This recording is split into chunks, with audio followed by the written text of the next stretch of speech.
History in the United States as Donald Trump becomes the first sitting or former president arrested on criminal charges. Hi everyone, I'm Sean Caleb sitting in for Anna Naidu, and this is The Heat.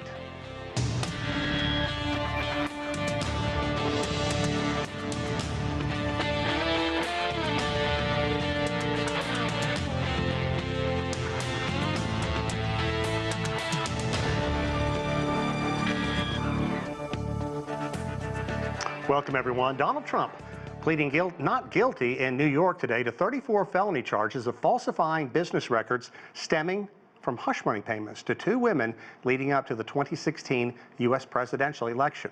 Now, for more on this extraordinary day, we turn to CGTN's Nathan King, who is in New York. Nathan, set the scene for us, if you will. What more do we know about these charges?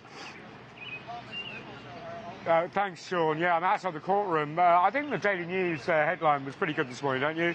Historic surrender, because it really was historic. Essentially, what happened is he was arrested and arraigned today, and as had been rumoured, 34 felony charges. They're low-level felonies, carrying up to between 4 and 8 years in prison if convicted, and that's a big if. And you're right, they centre around hush money payments. First of all, of course, to the adult film star Stormy Daniels, who is alleged to have an affair with, just before the 2016 election, these hush money payments were made by associate Michael Cohen, as well as Karen McDougal, both alleging affairs. And basically what the district attorney is saying here is that this was paid under the table, falsifying business documents, and also breaking New York, not federal, election laws by essentially influencing the campaign, by not giving the voters the news that they needed to decide who was going to be president. Now, it is a difficult case, a lot of people say, to prosecute. Remember, there are other cases as well piling up against the former president, but it's one that he thinks he can bring. And he said, look, the information hasn't been available to us in the last few years. We've got new information. It's highly corroborated. And they say it's not just going to rely on the testimony of ex-Trump aides who have been to prison. So it's going to be very interesting indeed to see how this unfolds. I can tell you, in court, out here, Trump Tower, amazing to see Donald Trump tight-lipped and not saying anything. You know, you and I have covered him for quite a few years, and his silence was really golden today. Well, what happens next? What can you tell us about where we go from here? Okay, so what happens next is basically Trump's lawyers go away and try and work out what the hell's going on. They're going to probably move to dismiss parts of the case. What we do know is the prosecutors would like to be... Excuse me, sir. Sorry about that, it's New York. Prosecutors do want to be back in court in December to start this. And this is where the Trump lawyers are saying, look, this is heading into primary season for the Republican nomination. This is ill-timed, it's politically timed. We'll wait and see. If that happens, then we're looking at a trial maybe in June of 2024. That would essentially be just a few months before the election. That would just be incredible timing. And remember, other legal cases, January 6th insurrection, for example, the election in Georgia, and others that he could be facing as well. And the real question is, even though he's got this boost from his Republican base temporarily, will that last if he's indicted again? And will that last if he's really running for president against the current sitting president who he lost to before, Joe Biden? Back to you. Well, it certainly has already paid off into large donations for the former president at this point. That's right. Okay, thanks, Nathan, very much. We certainly appreciate it. We're going to, of course, be checking in with you throughout the evening. But let's move on to our panel now and talk a bit about that. Melik Abdul is a Republican strategist. We have Joel Rubin, who served as a U.S. Deputy Assistant Secretary of State in the Obama administration. Also with us, Joseph Williams, former news editor at U.S. News and World Report, and Adolfo Franco. He is an attorney and Republican strategist. Adolfo, thanks. I want to start with you, if you don't mind. I want to pick up on a couple of things that Nathan talked about. One, the fact that Alvin Bragg said that there is new information that led to pursuing these charges against Donald Trump. The former Manhattan DA didn't go down that road, and the feds also punted on this. Do you think that, what do you think he could be alluding to, is there enough to move on this? Your thoughts, and will this even get to trial? Will we go down to December, first have the hearing, and then can a trial start as early as January? I mean, that's going to be kicking off the political season. Well, a few things. First of all, I don't think this will ever go to trial. This is the most, as a lawyer, this is the most underwhelming indictment I have ever seen. Even the puppy-dyed faces on MSNBC and CNN today saying they were expecting a lot more than this. Nathan reported that hard case to win, impossible case to win. This is an entirely politically motivated agenda here. Mr. Bragg, mark my words, will run for Attorney General and Governor of New York. That's the agenda, so he's trying to make a name for himself. 34 felonies, supposedly. It's basically one. It's the same thing. These are just counted as entries, not even checks. Mr. Bragg himself said these were bookkeeping entries. We really take bookkeeping and record keeping seriously in New York. By the way, the first time this has ever been charged as a felony in New York history. Unprecedented against not only a president, against anyone. So to answer your question, I don't think this will ever get to trial. And certainly the schedule that's been set out, which you're absolutely right, is a schedule that brings this, if it does proceed, well into 2024, which means it's a Democrat agenda here to have actually Donald Trump nominated, which he would be, nominated and be a very, very weak candidate for president with this trial hanging over his head. So that's the motivations, without getting later into the specifics of the legal, so-called legal theories, which have absolutely been examined, discarded by previous prosecutors, Mr. Bragg's office himself. If there were new evidence, he should have shed light on that today. Lastly, did you notice these were expired? There's an expired statute here that they're relying on. A statute of limitations has run on both federal and state, but state, which only he has authority over. He's alluding to another crime. He refuses to identify the crime. We'll see it in the bill of particulars that comes out in a couple of weeks. But if this was such a strong case, this is the time to make it. Yeah, I thought it was interesting that he actually said in his press conference that New York doesn't require him to say what laws have been broken. Oh, it does, in 15 days, in a bill of particulars. Think about this for a moment. If you're the defendant, you're being charged with a crime, you don't know what the crime is? The underlying crime, supposedly, is the key here, and that's due process? Right.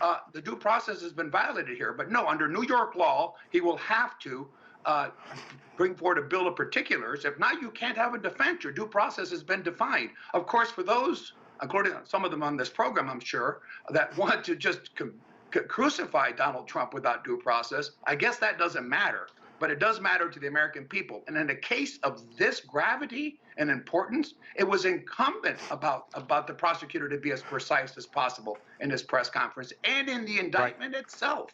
Okay. Melik, I want to move on and bring you into this conversation, because I also found it was interesting the way all of this basically unfolded. And I want you to hear what John Bolton, former Trump National Security Advisor, had to say a bit earlier on Face the Nation. And think about it, because what Bolton is basically alleging is the charges, the trial moving forward, all really an indictment on Trump's character. Here's what Bolton had to say.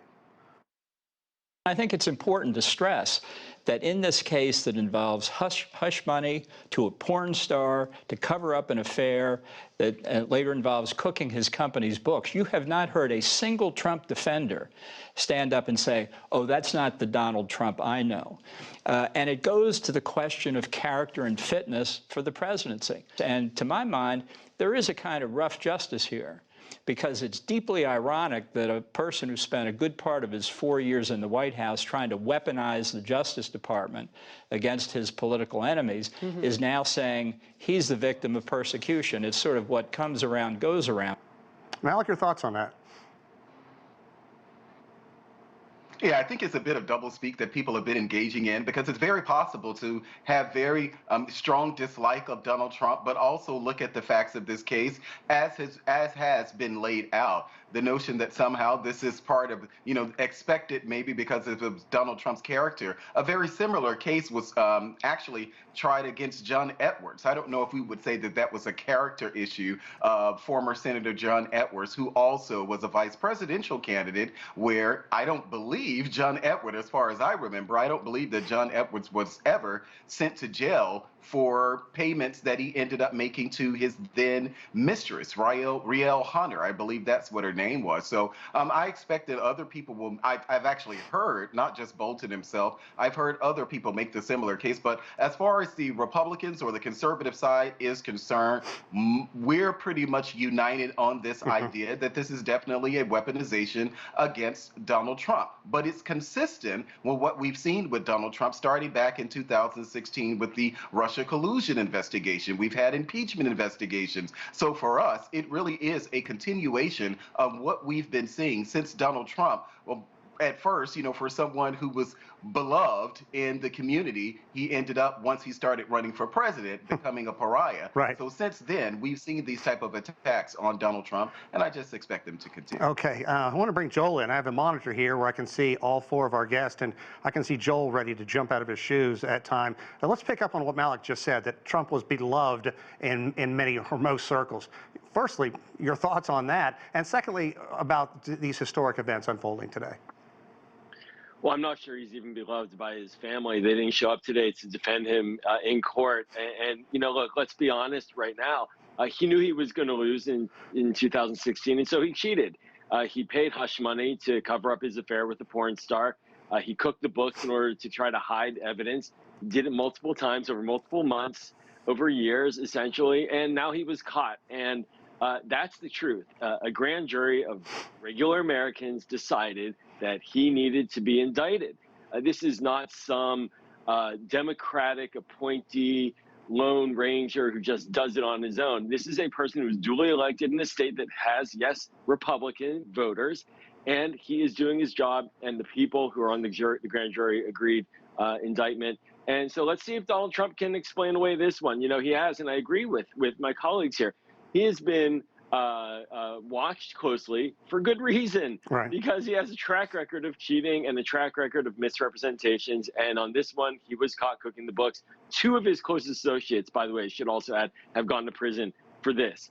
Michael Cohen for helping him in this scheme, and Alan Weisselberg most likely as well for helping in this scheme. So his hands are not clean, and we'll see this come about.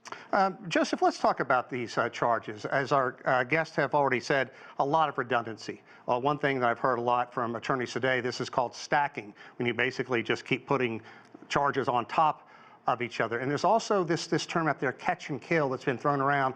Let's first talk about what that means, that the National Enquirer, certain reputation out there for anybody who reads it, bought the story so it would never see the public eye. Your thoughts on the way the media has covered this to a point, and also more on this catch and kill. What are your thoughts on that? Well, let's start with the second one first. I mean, the scheme has been widely known that in 2015, 2016, David Pecker, the chief operating officer of the National Enquirer, got wind of this story. Stormy Daniels was trying to pitch this story to him, and he got wind of it, and he was a close ally of President Trump. They both reside in Florida. And Pecker was the one who engineered the scheme, saying, hey, let's pay her off. We have this catch and kill policy. Maybe we can deal with it that way. And so that was the impetus for the scheme. The second thing is that once the scheme once the scheme got into motion, we very much have a trail of evidence here, not just the fact that we have checks that we've seen that have been published in the media about, with Donald Trump's signature on them to Michael Cohen, which pretty much verifies what he's been saying. Mm-hmm. But we also have recordings that Michael Cohen made talking to Donald Trump about this very issue. So the fact that this is a flimsy case, I think that's a little specious at this point. Difficult to prove, yes. Flimsy, I'm not sure I can agree with that. The first question that you made, talking about how the media has covered this, I think it's really kind of interesting because up until this point, Donald Trump was kind of a non-entity. Many of his rallies, as you recall, in 2016 were covered wall to wall by a lot of the media. Once he left office, that pretty much stopped happening. But now there's been this breathless coverage of Donald Trump flying to and from Manhattan to answer these charges. And to me, it's resurrecting the kind of Trump energy and enthusiasm that we saw in the media that really helped put him in the White House in the first place. I'm not sure it's healthy for a democracy. I know it's healthy for ratings, but as far as that goes, I think that once things actually stop and start happening in more grind day-to-day circumstances in court, it will fall off the table pretty quickly until the case goes to trial and until there's a verdict rendered. You know, Adolfo, I think that one thing that people have said so far, I think you're exactly right, that the ball really is in the court right now of the prosecutor. He has to go out and prove this beyond a shadow of a doubt. The fact that today Bragg said that Trump lied and lied and lied again. I want you to listen to one little soundbite we have from the DA's pretty short news conference. Donald Trump, executives at the publishing company American Media Incorporated, Mr. Cohen, and others agreed in 2015 to a catch and kill scheme. That is, a scheme to buy and suppress negative information to help Mr. Trump's chance of winning the election. As part of this scheme, Donald Trump and others made 3 payments to people who claimed to have negative information about Mr. Trump. Under New York state law, it is a felony to falsify business records with intent to defraud and an intent to conceal another crime. That is exactly what this case is about. 34 false statements made to cover up other crimes. These are felony crimes in New York State, no matter who you are. Yeah, that's one thing that he said time and again. No matter who you are, these are felony crimes. Your thoughts? Well, really? Name me one case in New York that is similar to this, that these have been brought for felony cases in this case scenario. It's unprecedented in New York and in the federal government. Now, a couple of corrections that have to be made here, Mike. First of all, to my friend Joel, 98% of grand juries return, 98%, literally, return indictments. There is no defense before a grand jury. Anybody, that's of course a famous phrase, you can get a ham sandwich indicted. So that's, the grand jury is just checking the box. A Manhattan, New York grand jury, you can imagine the political composition of that, but even without that, it's 98%. Secondly, Mr. Bragg is a political hack and a politician. He ran as a Democrat, and he ran on a platform to get Donald Trump before he had any evidence. In other words, I'm going to get this person without any evidence. Thirdly, this has been examined. That's overstating it. Everything that has been mentioned in this program has been examined by federal and state prosecutors 7 years ago. There's nothing new here, and all of this at that time was decided there wasn't a basis to do so. The Edwards case is a good example of this. There has to be an intent here. The intent of making the payment is key. Is the intent the election or embarrassment in the public or embarrassment to his wife? And this is why the Edwards case is the right precedent and why the federal government did not move forward on this. And another reason why this is wholly and exclusively political. Right. Remember, Bill Clinton gave $850,000 in hush money to Paula Jones. Where's the investigation of that? Bill Clinton committed perjury. Where's the invasion? Okay, before we get through the what about that, let's kind of stick to this case. This is the two-tier justice system in this country. No, this is justice for the person who committed the crime. There's a standard for Republicans and a standard for Democrats. You have to remember, Mr. Comey said in 2016 he would not bring charges, although there was a basis to do so, against Hillary Clinton because, quote unquote, no prosecutor in their right mind would do so. Joel, if I may. hang on, Joel. I want to bring you in, but in danger of being accused of piling on, I also want you to hear what Trump's attorney had to say. We'll go ahead and play that sound. Of course. The indictment itself is boilerplate. It doesn't allege any federal crime, any state crime that's been violated. It doesn't allege what the false statement is. And it's really disappointing. It's sad, and we're going to fight it. We're going to fight it hard. His reaction was exactly what would happen if it happened to anybody that I'm looking at now or anybody that's hearing what you're saying. He's frustrated, he's upset, but I'll tell you what, he's motivated, and it's not going to stop him, and it's not going to slow him down. Okay, Joel, your thoughts on that, and also pick up on what Adolfo just had to say.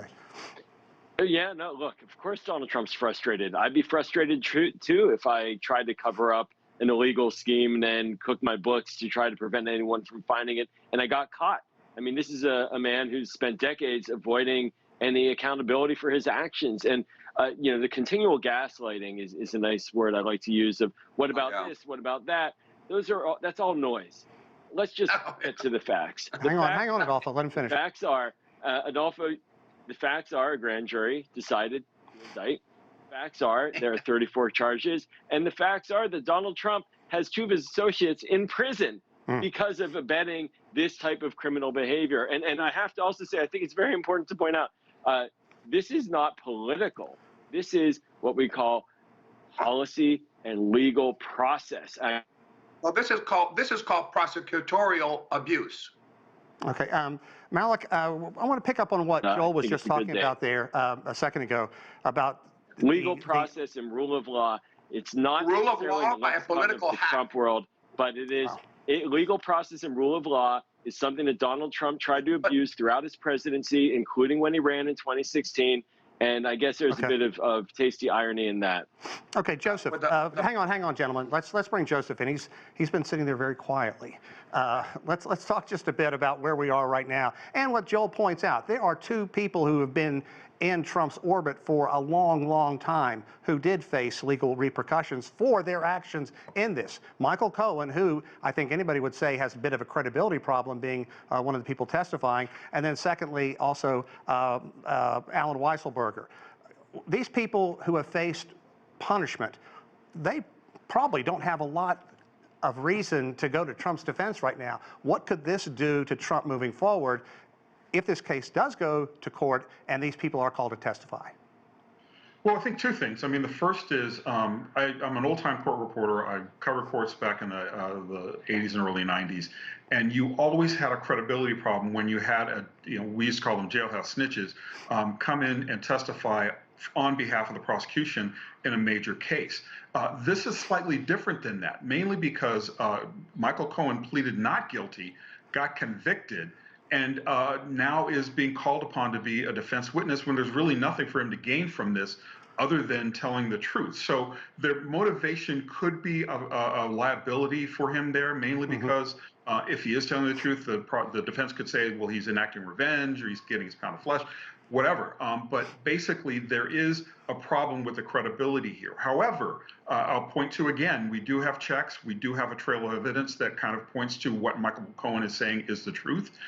He was the beneficiary of Trump's scheme. He was Trump's fixer. He knows where all the bodies are buried. We also had David Pecker, who testified before the grand jury, who enacted this scheme, came up with it, decided that it would be best to help Donald Trump get in the White House. So it's not like there's nothing there. And I would emphasize again, this is not a case that has an absence of evidence. As a matter of fact, most of the evidence was presented in journalism when this whole scheme kind of unfolded. So it's really kind of laughable to claim that this is a political prosecution based on thin air.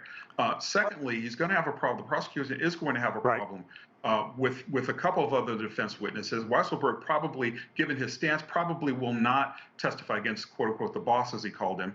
He's going to jail basically because he flipped, and that part of flipping was not testifying against Trump. So there's a lot of schemes involved in here, a lot of moving parts. It's going to be a tough case to prove. Nobody knows exactly what's going to happen. Anyone who says they do probably doesn't really understand the justice system or is probably whistling past a graveyard. Joseph, one other thing. Trump was quiet today, but he certainly has not been leading up to today's hearings. You think about that photo with him with a baseball bat and Bragg in the corner. And secondly, today the judge told Trump to cool down the rhetoric moving forward. However, he did not issue a gag rule. And we know Trump is going to speak later on, in about 45 minutes or so now, from Mar-a-Lago. What do you expect to hear from him? Do you expect to hear him be vitriol, or do you expect him to be tampered down? Predicting what Donald Trump will do is always a dangerous game. Given the stakes here, I would expect him to be slightly more muted than he has been. I don't think he will deliver anything other than bombast about how unfair this is. I don't think he'll call to incite violence because he is dealing with a criminal charge here, and he is in an environment that he doesn't have the ability to control. I would expect a lower key Trump because it's a lot more serious than anything he's ever faced. And I also would remind everybody that there are more charges out there. Right, It's not right. the end of the game. Malik, what are your thoughts on that? What do you expect to hear from Trump, and the fact that he was not given a gag order, and he speaks his mind? I mean, he just unloads when he feels like it. I think that Donald Trump will do much of the same thing that he's been doing. Yes, he will be very vocal about it. He will, say that this is a witch hunt, that this is unfair. This is a continuation of all the attacks that have been leveled on him ever since he stepped on the presidential stage. I don't expect him to be extremely bombastic. I was there when he had made his announcement in November at Mar-a-Lago, and it was a much more muted Donald Trump than we have seen. So I expect, because he's there at Mar-a-Lago in the Grand Ballroom there, that he will be a bit more muted. But I think that Donald Trump, he not only has this to be concerned about, we're also now the first Republican primary debate is in August. So with more people expecting to get into the race, I think that Donald Trump will still have to present a vision forward, although he has every right, and I don't blame him for talking about this tonight. Right. But I think as we move forward, this is the dancing between the raindrops that Donald Trump will have to do in navigating not just what's happening in courtrooms around the country, but also that we're in the middle of a presidential cycle. Right. And I'm looking forward to him winning the Republican primary and ultimately the general election to become the next president in 2024.